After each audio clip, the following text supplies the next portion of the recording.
ইমাম হাসনাইনে কারিমের মর্যাদা বোঝানোর জন্য মুআজ্জাবুল কবির বাবুল হাসান বিন আলী ইবনে আবি তালিব কিতাবের মধ্যে রচয়িত করছেন, নোট করেছেন। হযরত সালমান ফারসি বলেন, আমি একদিন রাসূলের পাকের দরবারে উপস্থিত হয়েছি। ওই সময় একদিন দৌড়ে আসলেন হযরতে সাইয়েদনা উম্মে আইমান।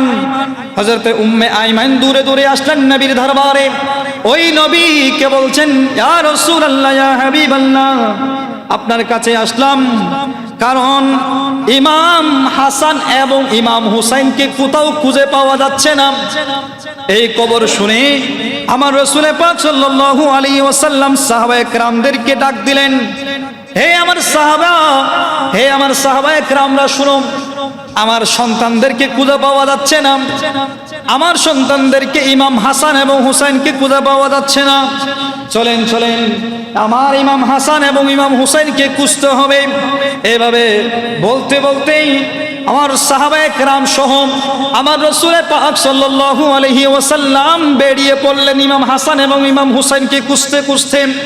খোঁজার পর এক সময় অনেক খোঁজাখুঁজির পর, অনেক তালাশ করার পর আমার রাসূল পাক সাল্লাল্লাহু আলাইহি ওয়াসাল্লামের মদিনা এক পাহাড়ের ওই পাদদেশের মধ্যে, পাহাড়ের একটা চূড়ার মধ্যে দেখতে পেলেন ইমাম হাসান এবং ইমাম হুসাইন একে অপরকে জড়িয়ে ধরে দাঁড়িয়ে আছেন। পাশে একটা বিষাক্ত অজগর সাপ ওই ইমাম হাসান এবং ইমাম হুসাইনের সামনে লেজের উপর দাঁড়িয়ে আছেন। এবং ওই ইমাম হাসান এবং ইমাম হুসাইন একে অপর এই দুই ভাই জড়িয়ে ধরে আছেন। ওই অজগর সাপ ইমাম হাসান এবং হুসাইনের সামনে দাঁড়িয়ে ওই অজগর সাপ থেকে আপনার আগুনের মুখ থেকে, অজগর সাপের ওই মুখ থেকে আগুনের ফুলিঙ্গ বের হচ্ছে, আগুনের কুলা বের হচ্ছে, আগুনের কুলাম। এই দৃশ্য দেখে রাসূল পাক সাল্লাল্লাহু আলাইহি ওয়াসাল্লাম সহ অনেক সাহাবায়ে কেরাম দৌড়ে দৌড়ে গেলেন।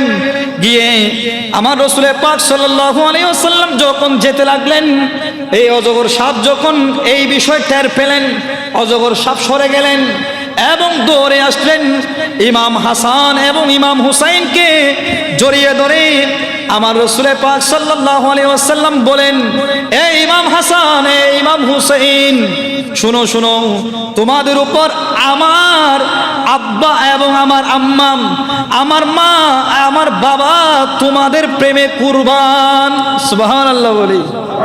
ইমাম হাসান এবং ইমাম হুসাইনকে জড়িয়ে ধরে বললেন, রাসূল পাক বলছেন, আমার মা বাবা তোমাদের জন্য কুরবান, আল্লাহ তোমাদেরকে কতই না ভালোবাসেন। সুবহানাল্লাহ বলি।